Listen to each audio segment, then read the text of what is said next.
So hello and नमस्ते everyone, तपाईहरुलाई स्वागत छ मेरो युट्युब च्यानलमा। आजको यस भिडियोमा म तपाईहरुलाई रूपन्देही, पाल्पा, स्याङ्जा र कास्की हुँदै पर्वत जिल्लाको सदरमुकाम कृष्ण बजारसम्मको यात्रा देखाउन गइरहेको छु साथीहरु। आउनु साथीहरु, भिडियो सुरु गरौँ। सो अहिले 1:26 भइसकेको छ। अहिले चाहिँ म बुटुलको राजमार्ग चौरामा छु। यो चाहिँ राजमार्ग चौरा हो। म यताबाट आएको थिएँ कालिकानगर हुँदै। यहाँबाट चाहिँ सट्ट लाएर मेरो यात्रा सुरु हुन गइरहेको छ साथीहरु।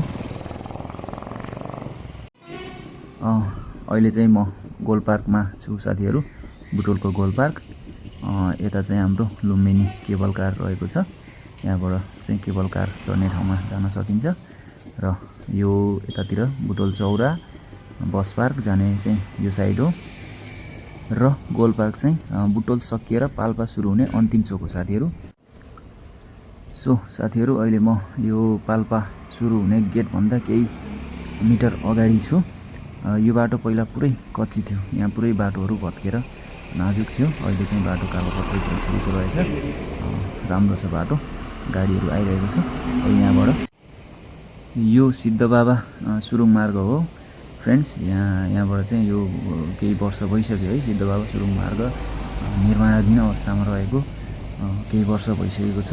अबको केही वर्षमा यो पूर्ण रूपमा सम्पन्न भएर सञ्चालनमा पनि आउने जानकारी पाइएको छ साथीहरु। यो हाम्रो सिद्धबाबा मन्दिर हो, श्री सिद्धबाबा मन्दिर यहाँ छ। यसकै साइडबाट सुरुङ मार्ग रहेको छ। आज चाहिँ भदौको 22 गते हो, शनिबार, 2081 साल। हिजो 21 गते शुक्रबार हरितालिका तीज थियो। हिजो तीजको दिन म कतै गइएन, घर सुतेर बसिदिएँ। त्यही भएर आज शनिबारको दिन यसो राइड जाउँ कि भनेर साथीहरु निस्केको। लगभग धेरै समय भइसकेको थियो म चाहिँ यस्तो लङ राइडमा ननिस्केको। त्यसैले आज लङ राइड गइदिउँ पोखरातिर, कुस्मातिर भनेर निस्केको। अहिले चाहिँ 2 बजिसकेको छ साथीहरु। म अलि ढिलै निस्केँ घरबाट। जाउँ, राति पोखरा पुग्दा साँझै हुन्छ होला।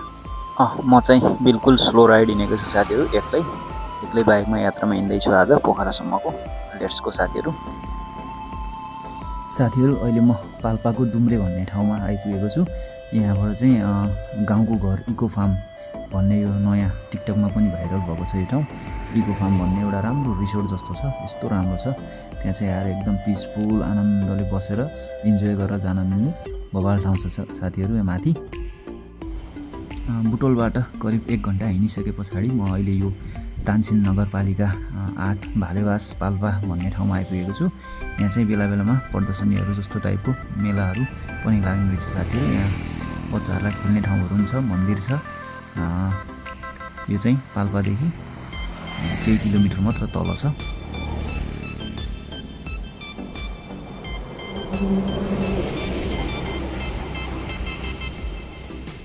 ल, अब यहाँबाट यात्रा अगाडि बढाउँदैछु म। Let's go. भालेवासबाट केही मिनेट अगाडि आइसके पछाडि यो सानो चोक बजार जस्तो ठाउँमा आइपुगे साथीहरु। म थाहा छैन मलाई यो ठाउँलाई एक्ज्याक्टली के भन्छ। अब यहाँबाट अगाडि बढ्दैछु। हेरौँ, अहिले चाहिँ 3 बजिसकेको छ साथीहरु। यही मेरो भर्खरै मात्र म पाल्पाको प्रवास बजार कटेर अगाडि आउँदा बर्थिङ चोकमा आइपुगेको छु साथीहरु। यहाँबाट लेफ्ट लाग्यो भने तानसिन, पाल्पाको सदरमुकाम तानसिन बजार। राइट लाग्यो भने पोखरा हो है। यहाँबाट पोखरा समथिङ अझै 110 किलोमिटर छ है साथीहरु। अब जाउँ अगाडि। हेरौँ, अहिले यहाँ 3 बजिसकेको छ साथीहरु। अब म कति बजी पोखरा पुग्छु त आज हेरौँ। आज मैले निकै ढिलो नै यात्रा सुरु गरेँ साथीहरु। घरबाटै हिँड्दा चाहिँ 1 बजिसकेको थियो। बुटोलबाट लगभग 2 बजे हिँडेको म। अब जाउँ है त अगाडि यहाँबाट। आहा, क्या मस्तको हावा लाग्छ साथीहरु यहाँ। यो चाहिँ हाम्रो आर्य भन्ज्याङ कटेर ओह्रालो लागेपछि आउने एउटा ठाउँ हो। यो ठाउँलाई के भन्छ कुन्नी नाम त थाहा भएन, तर हामी पहिला पनि यो बाटो हिँड्दाखेरि जहिले साथीहरुसित यहाँ बिचमा रोकेर यो एउटा सानो मन्दिर छ, यो मन्दिरनिर रोकेर फोटोसोटो खिचिन्थ्यो यहाँनिर टक्क लाएर। अहिले आज पनि म एक्लै यात्रा गरेको भए पनि यहाँ चाहिँ एकचोटि रोकेर आनन्दले फोटोसोटो खिच्न मन लाग्यो। मैले फोटोसोटो खिचेँ साथीहरु।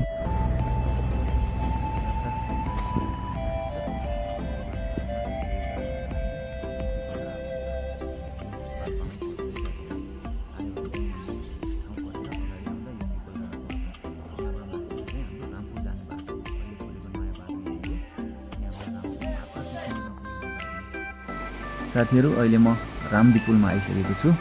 यो चाहिँ कालीगण्डकी नदीको माथि बनेको पुल हो। यहाँबाट उता चाहिँ स्याङ्जा जिल्ला सुरु हुन्छ भने अहिलेसम्म म पाल्पा जिल्लामा यात्रा गर्दै थिएँ। अब यहाँबाट पाल्पा जिल्ला सकिन्छ।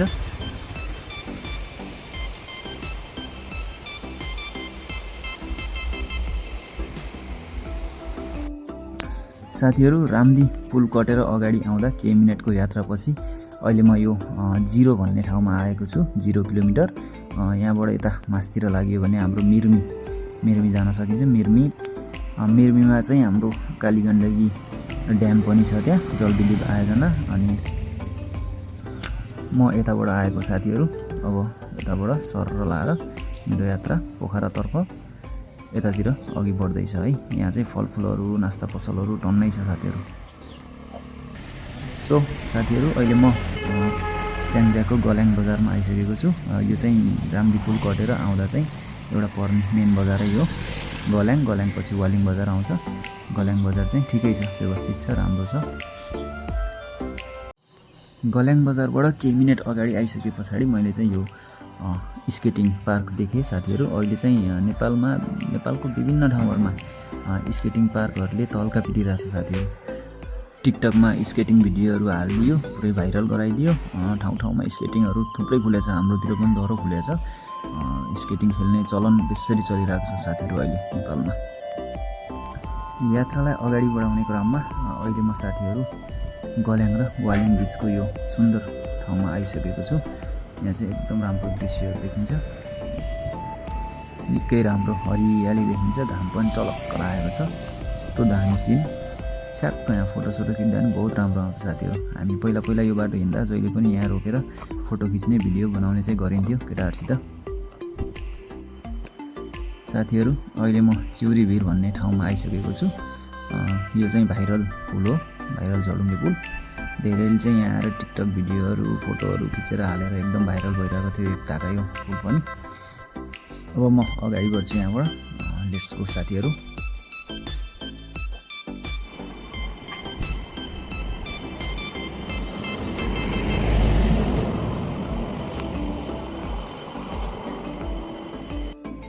अहिले म स्याङ्जा जिल्लाको गाहा खोला भन्ने ठाउँमा आइपुगेको छु साथीहरू।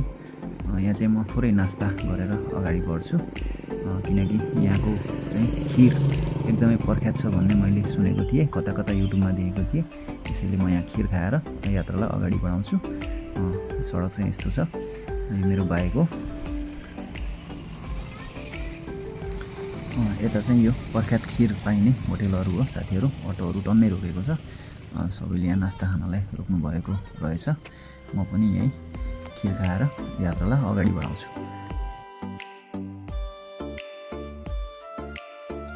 साथीहरू गाहा खोलामा खिर खाएर यात्रालाई अगाडि बढाउने क्रममा अहिले चाहिँ म यो वालिङ बजार आइपुग्नुभन्दा केही मिटर अगाडिको यो भकुण्डे भन्ने बजारमा आएको छु। निकै सुन्दर छ। यहाँबाट चाहिँ पुरै पिङ्क कलरमा घरहरू चाहिँ देखिन सुरु भयो। त्यसैले पनि वालिङ बजारलाई पिङ्क सिटी भनेर पनि चिनिन्छ साथीहरू।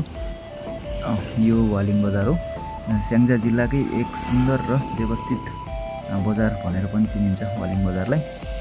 आउनु साथीहरू, अब यहाँबाट यात्रा अगाडि बढाउँ।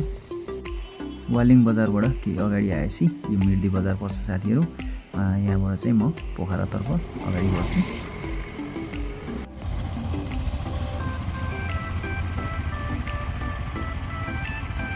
वालिङ बजारबाट केही मिनटको यात्रा अगाडि आइसके पछाडि बिचमा चाहिँ बाटो बन्दै जस्तै रहेछ। यो टिप्परले चाहिँ यहाँ माटो लोड गर्दै गरेको हुनाले बाटो अवरुद्ध बनेको रहेछ। यहाँ मलाई 5 मिनट जति चाहिँ यहीँ रोक्नु पर्ने भयो। 5 मिनटको वेटिङ पछि मेरो यात्रा सुरु भयो साथीहरू। सो अहिले म स्याङ्जाको पुतली बजार, जुन चाहिँ सदरमुकाम पनि हो, पुतली बजारभन्दा केही किलोमिटर अगाडि आइपुगेको छु। घाम डुब्न लागिसकेको छ साथीहरू, आउनुहोस् यात्रा। सो अलराइट साथीहरू, अहिले म स्याङ्जाको सदरमुकाम पुतली बजारमा आइसकेको छु। यहाँ आइपुग्दा झन्डै 5:30 भइसकेको छ साथीहरू। अब हेरौँ 1-1.5 घन्टामा यहाँबाट म पोखरा पुग्छु कि नै। मोटामोटी 1.5 घन्टा लाग्छ होला साथीहरू। यहीँनिर कस्तो अँधेरो अँधेरो हुन लागेको छ। अब अगाडि जाउँ, पोखरा म कति बेला पुग्छु। झमक्कै राति नै पुग्छु होला म पोखरा पुग्दा चाहिँ। ल साथीहरू जाउँ। सो साथीहरू अहिले म स्याङ्जा जिल्लाको यो भालु पहाड भन्ने ठाउँमा आइपुगेको छु।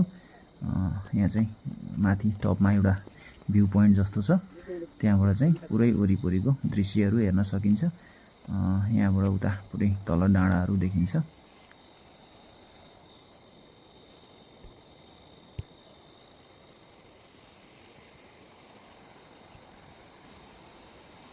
हेर्नुहोस् कति सुन्दर पाराले सिद्धार्थ हाइवेको माथि यो डाँडामा भालु पहाड लेखेको छ है। यो चाहिँ हामी उता पोखराबाट फर्किँदा पनि र यता स्याङ्जाबाट पोखरातर्फ जाँदा पनि देखिन्छ।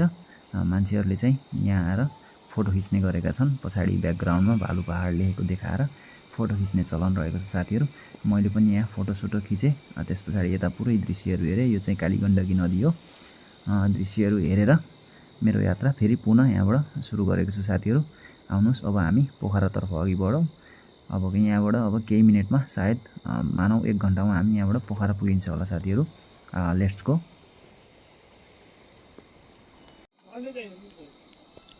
यो चाहिँ फोटोहरू खिच्ने भिडियोहरू बनाउने पोइन्ट हो, भ्यू पोइन्ट। यहाँ तल चाहिँ यो सडक खण्ड छ साथीहरू। यही बाटो हुँदै म यसरी आएको यताबाट। यहाँ नास्ता पसलहरू पनि छ, चटपट सटपट पानीपुरी पाइने ठाउँहरू। यहाँबाट सट्टमा आएँ। यहाँ भ्यू पोइन्टबाट सबै दृश्यहरू हेरेर यो साइडमा चाहिँ यतापट्टि चाहिँ यहाँनिर नेपालको झन्डा राखेको छ। सबैले चाहिँ नेपालको झन्डामा फोटोसोटो खिच्नुहुन्छ। त्यस पछाडि यतातिर हेर्दा यो कालीगण्डकी नदी नै हो क्यारे सायद देखिन्छ। यो भित्तामा चाहिँ भालु पहाड लेखेछ, कति ठुल्ठुलो अक्षरमा दामी पाराले भालु पहाड लेखेछ। ल साथीहरू अब यहाँबाट म यात्रा अगाडि बढाउँछु। ल जाउँ है त साथीहरू। अहिले म यो कुन ठाउँमा आएँ मलाई पनि थाहा छैन है। यो चाहिँ स्याङ्जा जिल्लाको अन्तिम बजार यो नै पर्छ सायद। यहाँबाट उता चाहिँ पोखरा सुरु हुन्छ। यहाँनिर आइपुग्दा मेरो झमक्कै रात परिसकेको छ साथीहरू। अहिले 6:30 भइसकेको छ। सो फ्रेन्ड्स, अहिले म यो पोखरा भ्यू पोइन्ट भन्नेमा आइसकेको छु। Welcome to Pokhara view point. यहाँबाट चाहिँ पुरै पोखराको नाइट भ्यू झिलिमिली उज्यालो देखिने रहेछ। हेर्नुहोस् त कति सुन्दर दृश्य छ यहाँ। सो फाइनल्ली साथीहरू म पोखरा आइसकेको छु। अहिले म यो पृथ्वी चोकनिर छु साथीहरू। यो चाहिँ पोखराको पृथ्वी चोक हो। यतापट्टि चाहिँ यो पृथ्वी चोक रहेको छ र यहाँबाट अगाडि म अब फेवाताल जान्छु र आजको मेरो स्टे चाहिँ फेवातालमा हुन्छ है साथीहरू। सो साथीहरू अहिले चाहिँ म यो फेवातालको किनारमा घुम्न आइरहेको छु। यहाँ चाहिँ निकै रमाइलो छ, पुरै गीतहरू घन्किरहेको छ, जताततै झिलिमिली छ होइन। पर्यटकहरूको घुइँचो छ, सबैजना आउनुभएको छ। नाइटमा नाइट लाइफ छुट्टै छ। पोखरा फेवातालको नाइट लाइफ चाहिँ छुट्टै मजेदार छ है साथीहरू, रमाइलो छ।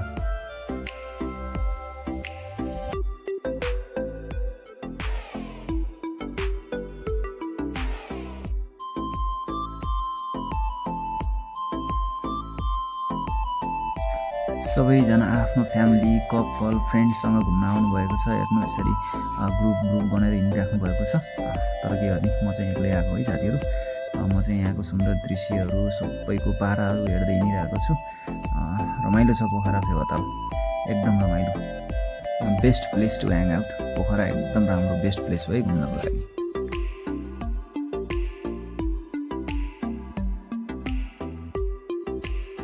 जताततै म्युजिकहरू बजिरहेको छ साथीहरू। ब्यान्डहरूले दामी दामी गीतहरू बजाइरहेको छ। झिलिमिली छ जताततै। अहिले चाहिँ रातिको 10 भइसकेको छ साथीहरू। मैले लेक साइड पुरै घुमिसकेँ। अब चाहिँ म होटलमा जानुपर्ने हुन्छ। दिनभरिको रातले थकै पनि लागेको छ। गएर खानासाना खान्छु, आजलाई रेस्ट गर्छु। भोलि चाहिँ मेरो कुस्मासम्मको भ्लग हुन्छ साथीहरू, बन्जी जम्पिङको लागि। अब हामी नेक्स्ट भ्लगमा भेट्नेछौँ भोलि। Thanks for watching guys.